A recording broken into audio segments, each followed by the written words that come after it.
Controversial subjects with the facts can be tense, but we are ASAP Science here to make things make sense.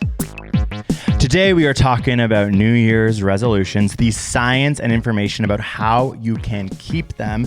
After that, we're going to be getting into our What Did We Learn This Week's about updated information on the climate crisis as well as plastic water bottles. And after that, we have a new segment, folks. We're going to be taking questions, audio questions from you at the end of the podcast now. So we are changing up the format, y'all. 2024, New Year. New us? Yeah, I was like, New Year, new us. Say the most basic thing. Bit of a twist. So we're going to start with what the actual title of the episode is about. In this case, New Year's resolutions. Then we're going to do our What Did We Learn This Week's after, because you know what? It's a new year, and based on the studies we're talking about today, we feel like new people. And it's time to elevate, it's time to grow up, and it's time to put our backs straight and not complain on this podcast about how we feel bad all the time. And also, if you're wondering, wait, people sent in audio questions? We have a new, well, we're bringing back Comment Corner, but with audio versions. We put on our Instagram. You can message us at asapscience.com/chat. You just open it up and there's a record button and you can send us a voice memo. It can be a question about us, for us, about science, about the podcast, whatever. You could even just straight up troll us, which one of our friends did. He's like, why are you gay? And I knew who it was. From there, you might be featured on the pod in our Comment Corner section. Okay. But more importantly, resolutions. So, we're all here. We all hate them, but we're going to talk about them. Or I mean, like, what the heck? I'm literally so angry. Resolutions I love the new year. I love resolutions so much. So people can be different? Well, wait, no, I didn't. You actually hate them? Well, it's kind of dreading because it's like, well, here we go again. Am I going to make resolutions and are they going to come real? And am I going to fail them? And it's just like a lot of pressure. Okay, so the first thing I'll say is that one study I found, this is sort of like, helping me realize what I do feel is to be true, that people are more likely to feel like a different person after the new year. Even based on timing, you think of yourself as more different last year than say it were any other month, like, right, from between So they're like, August. And it's a cultural shift that this psychologist also said makes people start to think more as if they're a character in a life, not necessarily living the exact life. And I was like, that is kind of how I feel. Well, they're like, it's a chapter book. Like you'll always look back based on years of your life. Like obviously people also turn the page on their birthday and probably think of themselves before and after their birthday as well. But the new year is like an easy time to be like, that was 2023. Yeah, leaving that behind. But my point was more like, it is actually a good time to reevaluate and change habits because you have that psychological energy on your side, which is that you do feel different. Like we all kind of do. And today we kind of wanted to focus on like what actually makes resolutions successful. I know this kind of science gets thrown out there all the time, but it's always being updated. There's lots of psychology behind trends. Resolutions. There's serious trends right now that I've noticed in all the up-to-date research. Yeah, and I mean, I feel like through the years, it's kind of gone back and forth between some people and some scientists being like, resolutions don't work. Most people fail their resolutions. To then like, maybe there's more nuance to that and more studies that are like, okay, well, here's the way you can have more successful resolutions. Are there, like the study I found is like in the last couple of years it came out and it was just kind of like, what kinds of resolutions are more successful? Is there a way that you can structure them that actually helps you succeed and help you hit them?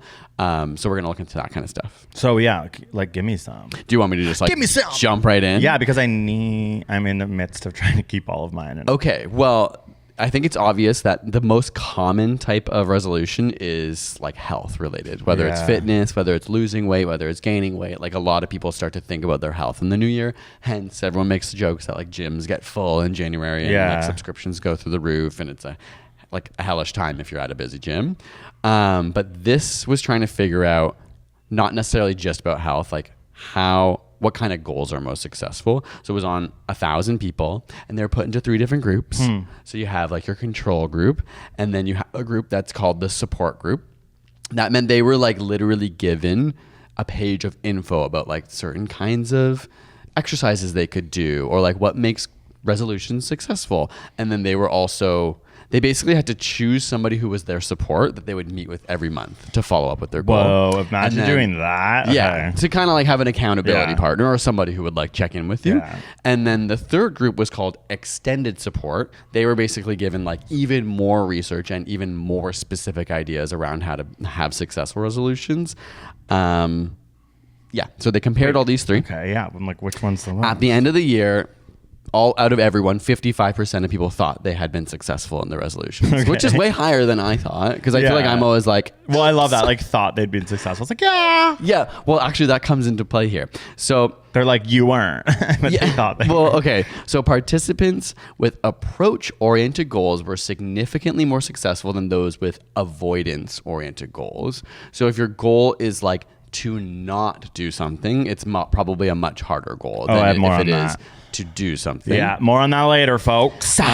Weirdly, the most successful group was just the basic support group. It was way more successful than the control and the extended support group, which the study even commented like, we were really surprised by this. You'd think having more information. Basically, in some ways, what they thought was like actually by having more information about how to successfully analyze their goals, they were more likely to see them as failures. Yeah, because they were like, you know, a lot of times it's like you need to have specific goals. So instead of saying, I want to be healthier, say, I'm going to go to the gym twice a week. And so by that metric, if you have that in your mind- Measurable. yeah, but then you're able to say, oh, I actually was not healthier to my goal. Or sorry, I was healthier, but I didn't reach my goal. Whereas if you just said, I want to be healthier, and you ended up going like a couple times here and there, you'd be like, oh, I was a bit healthier. Yeah. So it's like easier to succeed in your goal if it's not that specific. Wait, that's so the opposite of my research, which is that your goals have to be specific. Sorry, that is what all the research shows. Oh, okay. This study was trying to understand why would the extended support group be saying they failed more often. And it's just because they had more information. It's because they were making specific goals, so it's very clear when you fail. Whereas if you don't have specific goals, you might think you kind of succeeded. but in theory, you actually did it. Yeah. Like you were literally saying that a second ago. Like it's easy to be like, oh yeah, like I was healthier this So year. it's like they thought they did well, but it's like they actually failed. Well, you wouldn't know. yeah. But when you have all these specific parameters, you're able to say, oh, damn, I every week I didn't go twice a week, so I obviously didn't reach my So goal. it's literally saying like, okay, like you are gonna likely to fail. You're just gonna feel it more if you do the specific goal. But if you actually want to have your resolutions work, you do need a specific goal. Yeah, I bet if they, because this is all like self-reporting, right? Like, did you make your goal?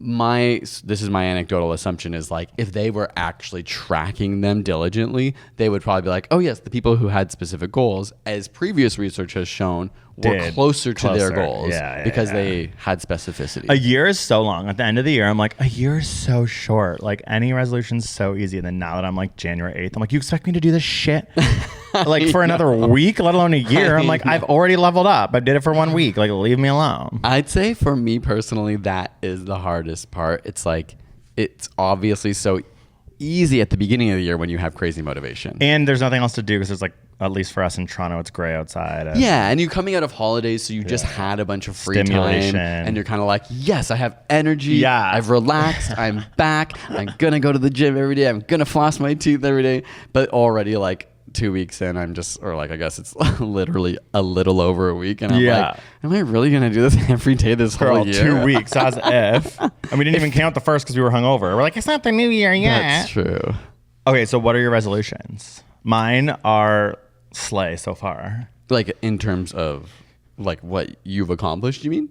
Yeah, like I said, what are your resolutions? Yeah, well, we kind of talked about it on the last pod, but right? Didn't we say our resolutions? But what I ended up as my like sort of final. That's what I want to know. Well, hit me. Well, mine aren't very actually. They're not specific. No. Okay. Well, this ties into something else that I learned from a podcast called Hidden Brain. Love it if you listen to it. There was an episode about like how you create habits in your life and how your body's instinct is to always just do like the easiest thing, right? Like it's always like look at your phone. Yeah. It's just like the way its trick is follow the easiest path. And the way they actually explained it was kind of interesting. They were like, it's like ChatGPT. It's doing the most likely thing given the configuration of things that have happened before. Yeah. Right? Like you don't, that's why you often pick up your phone and just look at it. Yeah. Like your body just does things. So what's the resolution? So I feel like you're beating around the bush. No, Like it's gonna I'm be getting something there to like show that break up with my boyfriend. No, I've been really focused on like, how do I create a structure? My main resolution has always been for many years, like write more music, do more music. Yeah. And it's been not very specific. Now it is 1 to 2 hours every single weekday where I sit down and write music. But I've been trying to stack my resolutions. Like I'd also really love to use my phone less. So what I've decided to do is I have my work music set up now at the office. And it's like I leave my phone at home. I get a walk. I come here, 20, 25-minute walk. That is also another nice healthy thing. I have 2 hours of music and then I go home. Yeah. And so, good. I mean, it's been 8 days. Has there been any reason why you're like, I can't do this any longer? Only because I'm like tired sometimes. And like I have noted, I'm trying to fine tune my morning because I'm a really slow morning person. Oh God, tell me about it. I come downstairs and I look at him and you look at me like, don't talk to me. And I'm like, don't talk to me when I had my coffee. But I'm already like, I haven't even had my coffee. I'm just like, okay. Up like an hour and a half before Greg and it still is me like just it's waking so up. funny. Like you seize the day at the beginning as if it's like going to be the worst day ever. Well, I'm definitely addicted to caffeine. And I love the morning because there's hope. All the like falling apart hasn't happened yet. What has happened is I have ritualized and I love sitting and drinking my coffee. And so what I'm realizing now is I sometimes do that for like 45 minutes. But now I'm like, if I want to get here in time, like I've moved my workday to the afternoon, but I need to get here by a certain time to fit my music in. So now I'm like making coffee, making breakfast. Like I know this is like so basic and I'm so privileged to have the flexibility to move my schedule around like this. And I know a lot of people wake up and do this all at once, but I have such a habit of making my coffee and sitting down, and maybe I'll like go on my phone or do Duolingo or like read or listen to the radio. Oh my God. Like your new things, making your breakfast and having a coffee like a normal person at and the starting same time. Yeah. Okay. Because I've glamorized and I've made it such a ritual to have my coffee first before I eat. Yeah, you have. So I've been trying to break that in the morning as a habit. Okay. And I've realized in the same way I'm trying to create a habit, it's really hard to break one. Yeah. Because everything in my being when I wake up wants to go sit on the couch with my coffee. And I do it sometimes. Sometimes I'm like, I'm allowed 10 minutes of sitting. Oh my God.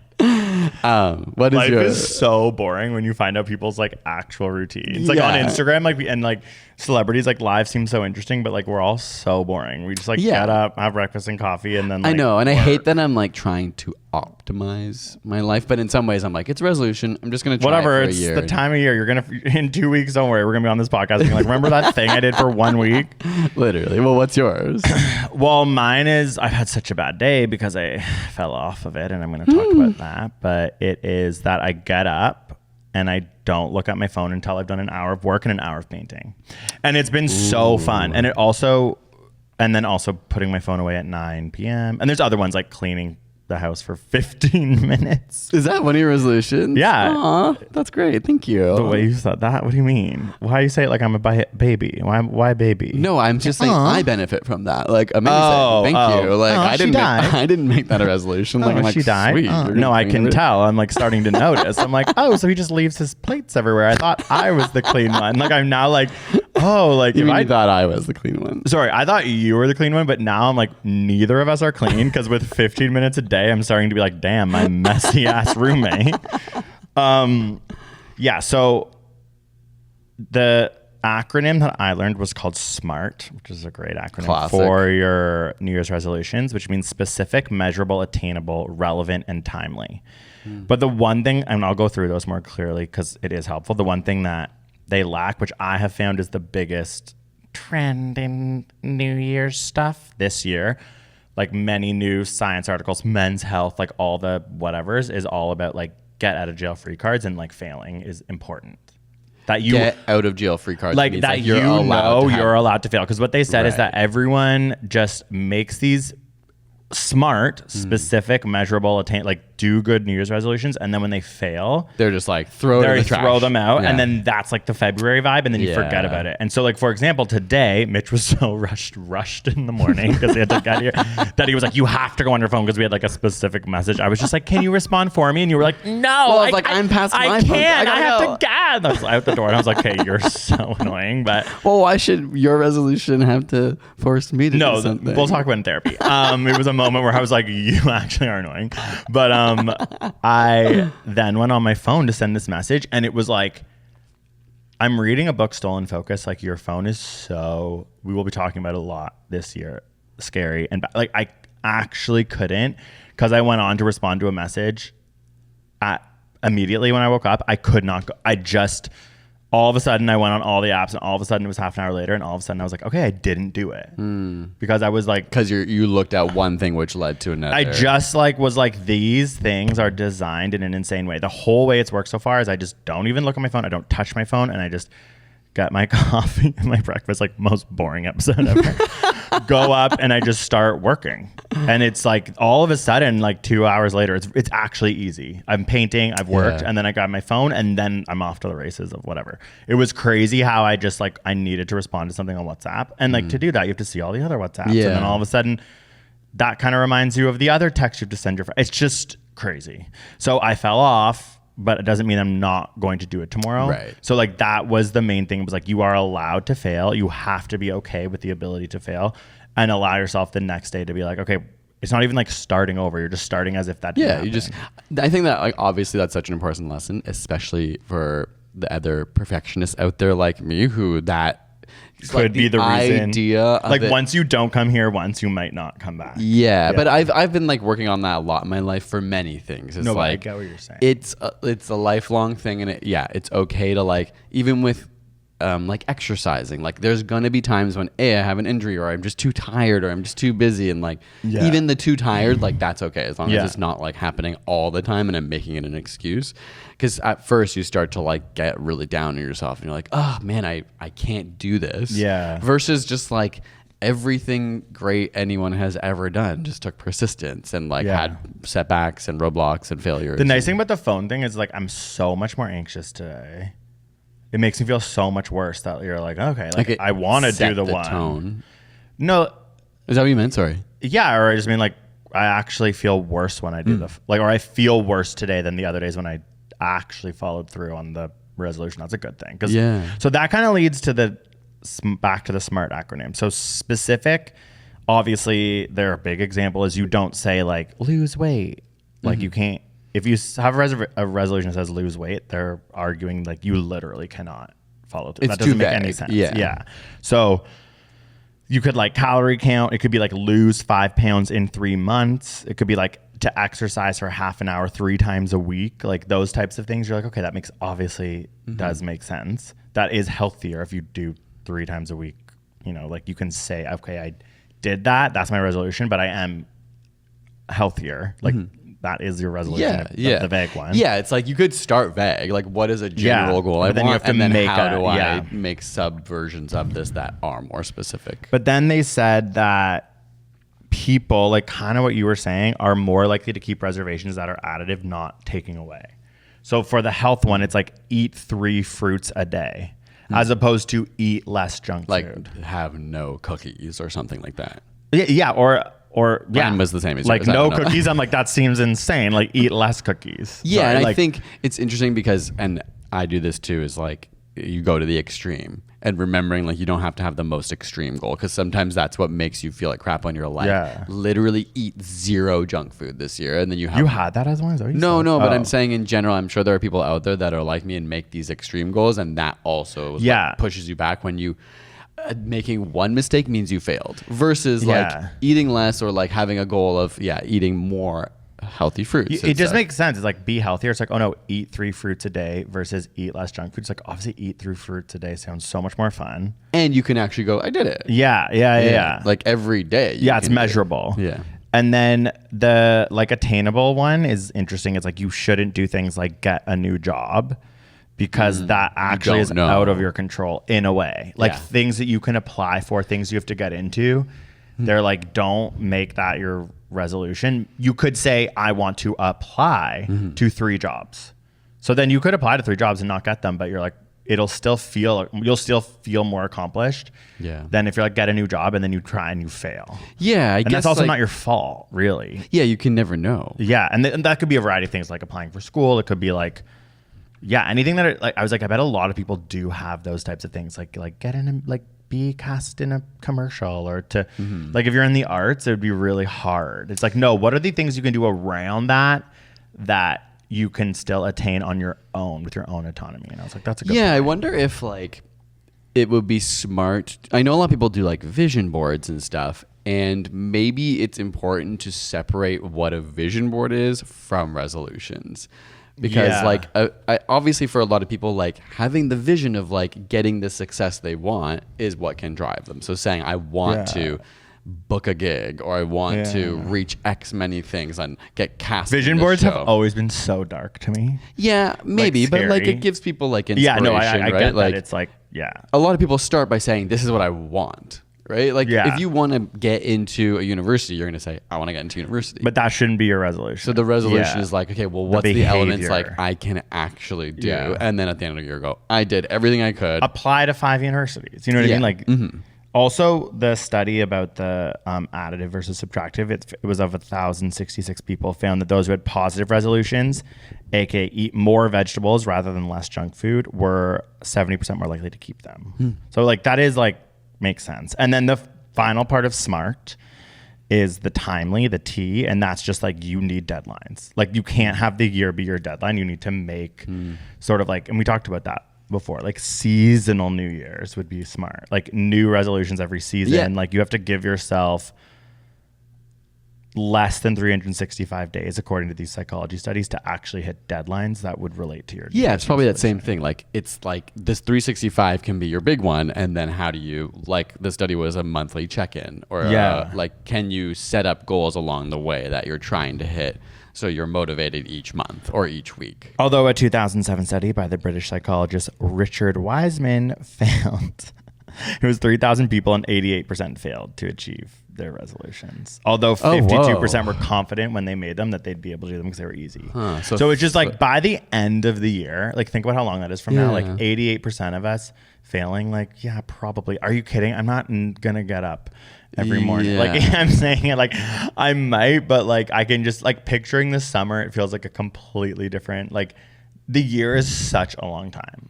Well, that's why, like, because I've noticed I have failed a lot of my resolutions in the past, and most of them don't bother me, like, or I just kind of forget about them, because by halfway through the year, I'm like, what even was my resolution? Yeah, the energy of now, like, why we're doing this podcast, like, it all just goes away, and like life gets in the way. Yeah, but that's why that podcast was really inspiring to me about Habits. like habits. And habits is a weird word. It's not like, it's more like your habits define what you will do versus you. Yeah, defining. Obviously, it's a cycle, but it's like when you have the motivation, trying to set up a system that will then become automated. And it is in like, your brain. Even just that morning off my phone, like I woke up, it was funny, I woke up this morning, I was like, Mitch, I didn't know where my phone was because I hadn't seen it in so long. He was literally like, this. I'm literally gonna kill you too, because I was like, and then all you said was like, well, you need to find it and respond to a message right now. And I was like, I'm so mad at you. But like I'm literally so mad.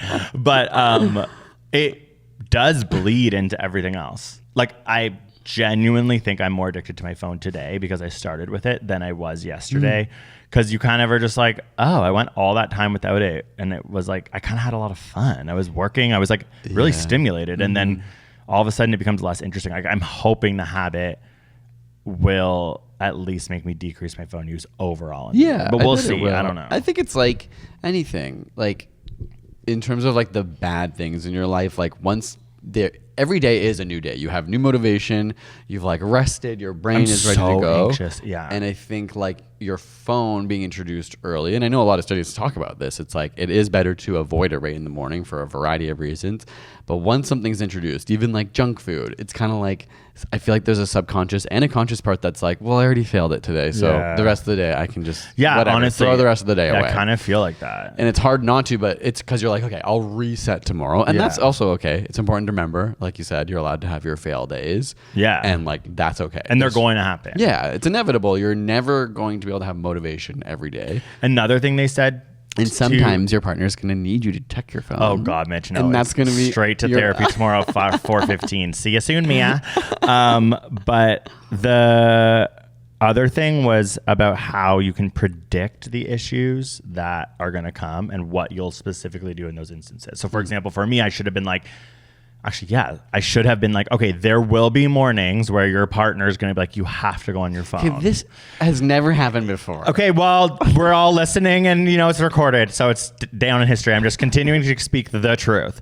There will be mornings where your partner says you have to go on your phone. What do you do? Like, if I had preemptively been like, Or there will be mornings when you need to check your phone regardless if your partner has to, sorry. and you should be like, I'm going to go look at my phone. How do I make sure I'm only going to go like do this? maybe it's like I could have had a pre-plan that's like someone's going to need to be texted in the morning. So you're allowed to maybe do all your texts and that's it. Like if I had pre-thought about it, like what happened is I opened it up and it was on WhatsApp and then I had a bunch of WhatsApp texts. So I responded to them all. And then that made me feel like I'd failed. So I just went to then my actual text and I went to my Instagram. Like it just, but it's like, okay, no, actually whatever platform that text is on, you're allowed to respond to them all. And then and I might've been able to be like, okay, I did it. Respond to all my WhatsApp. Now I'm gone. So preemptively realizing what will be the triggers and what your plan is around them. It's kind of smart if you're willing to do that. It's just so hard when you're like, it's just a constant battle, but I guess that's all life really is. Constant battle. And that can be looked at as a really sad, bad thing, or it's just like a fine thing. And that's just, it's like one of those things, I forget what the name is for it. I think I've mentioned it on this podcast, how like dishes and messy house are just a thing you will have to deal with forever. Yeah. Like they don't go away. They're busy tasks that you have to do, like unless someone else is doing it for you. And I think this kind of thing, it's like better to have that perspective. Like you will always have to like get back on the bike when you fall off and realize like it's just something that you constantly do and constantly work on. And it's okay if it like fades away and comes back from time to time. But we will give you updates, y'all. We'll give you updates on where we're at. SMART, remember that: specific, measurable, attainable, relevant, and timely. And honestly, good luck. You know what I was thinking for like our comment corner is SMART, because I was kind of like, I'm curious about people and their relationship with resolutions. Maybe for future episodes before they happen, we can get people sending in thoughts about a topic. Oh, so be like, You know we have an episode coming out about resolutions, like what have your best tips been or whatever, because then we can engage with, instead of like talking about resolutions in the next episode. So asapscience.com/chat, we'll let you know what our upcoming episodes are when we're organized enough to know that. Or I mean, just check our Instagram. Then, like we'll post it on our Instagram stories like before we're recording, give you a chance to send in a voice note. It'll be fun. I'm excited to hear from y'all. But thank you so much for listening to this episode. Okay, so we'll do what did we learn this week after the break, and then we'll get into it's the first ever voice note that we got that we're gonna share. And if you're watching on YouTube, like this will mainly just be on the audio podcast, so go over to the audio version if you want to listen to. Bye, YouTubers. Okay, but we're taking a break and we're coming back.